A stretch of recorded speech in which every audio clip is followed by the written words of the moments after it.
जो कहानी आज मैं आपके लिए लेकर आई हूँ वो वैसे तो बहुत पुरानी है, पौराणिक है, लेकिन वो आज भी हमारे लिए उतनी ही प्रेरणादायक है जितनी पहले हुआ करती थी। ये कहानी है एक ऐसे बालक की जो बहुत ही मंद बुद्धि था। कुछ भी पढ़ता, कुछ भी लिखता, उसे याद ही ना रहता। उस समय तो कुछ देर के लिए याद कर लेता लेकिन फिर भूल जाता। और इस बालक का नाम था वरदराज।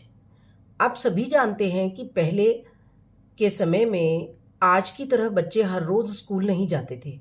जब उनकी पढ़ने लिखने की उम्र आती तो उनके माता पिता उन्हें गुरु जी के आश्रम में छोड़ाया करते थे और वे वहीं रहते, कई वर्षों तक रहते, वहीं अपने जीवन के रोजमर्रा के काम सीखते और वहीं गुरुओं से मौखिक रूप से सुनकर शिक्षा लेते या जीवन के व्यवहार से शिक्षा लेते। और ये सिलसिला कई वर्षों तक चलता था। जब बालक गुरुजी को लगता था कि बालक अब पूरी तरह से शिक्षित हो चुका है, तब वे उसे उसके घर वापस भेजते थे। ये पहले का तरीका था पढ़ाई लिखाई का। तो ये जो बालक था वरदराज, अब ये क्योंकि मंदबुद्धि था तो इसे आश्रम में रहते हुए कई वर्ष बीत चुके थे। लेकिन गुरुजी ने जितने भी प्रयास किए इसको पढ़ाने लिखाने के, इसको शिक्षित करने के, वे सभी प्रयास उनके बेकार चले गए क्योंकि इसे कुछ भी याद नहीं रहता था। अब जो बालक इसके साथ थे वे पढ़ लिख कर आगे निकल गए और जो नए बालक इससे कम उम्र के आश्रम में आए थे वे भी अब इसके बराबर पहुंच गए थे। अब गुरुजी को ऐसा लगने लगा कि शायद ये कभी भी पढ़ लिख नहीं पाएगा। तो एक दिन निराश होकर गुरुजी ने वरदराज से कहा कि बेटा, क्यों नहीं तुम वापस चले जाते, अपने गांव चले जाओ और वहां जाकर अपने माता पिता का कामकाज में हाथ बटाओ, क्योंकि मुझे लगता है कि तुम शिक्षा ग्रहण करने के लिए नहीं बने हो। अब वरदराज बड़ा निराश हुआ। उसने सोचा कि मैं घर चला गया तो माता पिता को आखिर क्या जवाब दूंगा, उनसे क्या कहूंगा। अब वरदराज, क्योंकि गुरुजी की आज्ञा थी, तो अपना सामान लेकर चल दिया घर की ओर। लेकिन क्योंकि उसके मन में बहुत ज़्यादा निराशा थी, तो बहुत ज़्यादा चिंता थी कि मैं घर जाकर क्या कहूँगा, लोग क्या कहेंगे, पिता ये सोचेंगे कि पिता तो इतना विद्वान है और बेटा केवल आश्रम की शिक्षा भी पूरी नहीं कर पाया। ये सब विचार उसके मन में चलते रहे और उसे ऐसा लगता रहा जैसे उसके पैरों में किसी ने भारी वजनी पत्थर बांध दिए हों। उससे एक एक कदम चलना मुश्किल लगने लगा। खैर, गुरु की आज्ञा थी तो उसे जाना तो था ही अपने गांव। वो चलता रहा, चलते चलते सुबह से आश्रम से निकला था, दोपहर हो गई। अब उसे भूख लगने लगी तो उसने सोचा कि रास्ते में जो गांव है उसके कुएं पर बैठकर मैं कुछ देर सुस्ता लेता हूँ, आराम करता हूँ और जो गुरुजी ने मुझे भोजन के लिए सत्तू दिया है उसे खा लेता हूँ और पानी पीकर उसके बाद में आगे बढ़ूंगा। अब जैसे ही वरदराज कुएं पर पहुंचा तो उसने देखा कि वहां कुछ स्त्रियां पानी भर रही थी। उसका ध्यान गया कि स्त्रियां बार बार मिट्टी के घड़े से कुएं में डुबोकर पानी निकालती और उस भारी घड़े घड़े को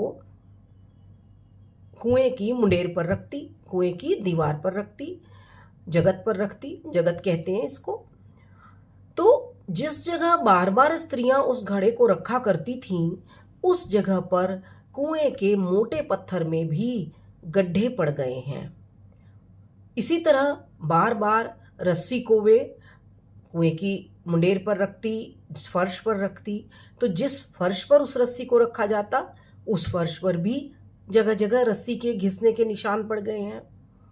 अब ये देखकर वरदराज को बड़ा आश्चर्य हुआ और उसके मन में अचानक एक बात आई कि जब बार बार एक ही काम को करने से या एक ही प्रकार का काम बार बार होने से जब इस इतने मोटे पत्थर पर, इतने मजबूत पत्थर पर निशान पड़ सकता है, तो बार बार एक ही काम को करके, एक ही प्रयास को करके मैं शिक्षा प्राप्त क्यों नहीं कर सकता। जैसे ही वरदराज के मस्तिष्क में ये विचार आया तो उसने तुरंत ही निश्चय कर लिया कि वह अपने गांव नहीं बल्कि गुरु के आश्रम में ही वापस जाएगा। वरदराज ने वहां सत्तू खाया, पानी पिया और आश्रम के लिए लौट पड़ा। शाम होते होते वरदराज आश्रम पहुंच गया। जो रास्ता सुबह जाते समय वरदराज को इतना कठिन लग रहा था तय करना, वही रास्ता अब वरदराज को बड़ा ही आसान लगा तय करना। उसके पांवों में इतना जोश था कि वह फुर्ती के साथ आश्रम की ओर चला और उस दूरी को उसने अब पहले से भी कम समय में तय कर लिया। आश्रम पहुंचा, गुरुजी को प्रणाम किया। गुरुजी ने पूछा, वरदराज क्या बात है, क्या तुम अपने घर वापस नहीं गए? वरदराज ने उत्तर दिया कि गुरुजी मैं गया तो था, परंतु आधे रास्ते से ही मैं लौट आया। और उसने गुरुजी को लौटने का कारण बताया और कहा कि जब एक इतना मोटा, मजबूत, विशाल पत्थर बार बार एक ही जगह खड़ा रखने से घिस सकता है, तो मेरी बुद्धि क्यों नहीं तीखी हो सकती, क्यों नहीं तेज तर्रार हो सकती यदि मैं अपनी बुद्धि को रोज रोज इसी प्रकार कसौटी पर कसूंगा तो। और गुरुजी ने सोचा कि ठीक है, जब बालक इतना कह ही रहा है तो कुछ समय के लिए इस पर अवश्य विश्वास करना चाहिए। और गुरुजी ने उसे फिर से आश्रम में रख लिया। अब वरदराज को न भूख लगती, न प्यास लगती, न उसका बालकों के साथ खेलने का मन करता और बस वह सुबह से जल्दी उठकर अपने अभ्यास में लग जाता। जो पाठ उसे पहले बहुत ही कठिन लगते थे, अब वही पाठ उसे सरल लगने लगे थे।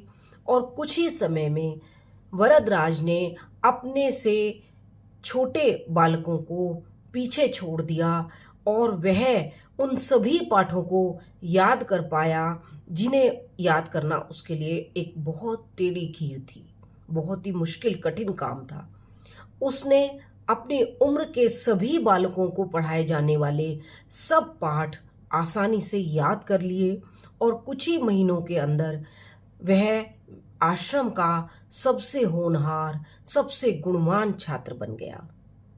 अब गुरुजी ये देखकर बहुत ही प्रसन्न हुए और उसे उसकी शिक्षा पूरी करने में गुरुजी ने पूरे प्रयास किए, मेहनत की। और यही वरदराज आगे जाकर संस्कृत के बहुत बड़े विद्वान बने। इन्होंने, जो संस्कृत के विद्वान थे पाणिनि, उनके द्वारा लिखी गई एक पुस्तक थी सिद्धांत कौमुदी। उसका जो व्याकरण था वो बहुत ही कठिन था और छात्रों को उसे समझने में बहुत मुश्किल आती थी। तो वरदराज ने उस व्याकरण की पुस्तक को सरल करके संस्कृत में ही उसका अनुवाद किया और दो पुस्तकें बना दी। एक थी लघु सिद्धांत कौमुदी और दूसरी थी मध्य सिद्धांत कौमुदी। और ये दोनों पुस्तकें संस्कृत पढ़ने वाले विद्यार्थियों के लिए बहुत अधिक सहायक सिद्ध हुई और बहुत से विद्यार्थियों ने इन पुस्तकों से संस्कृत के व्याकरण को पढ़ा।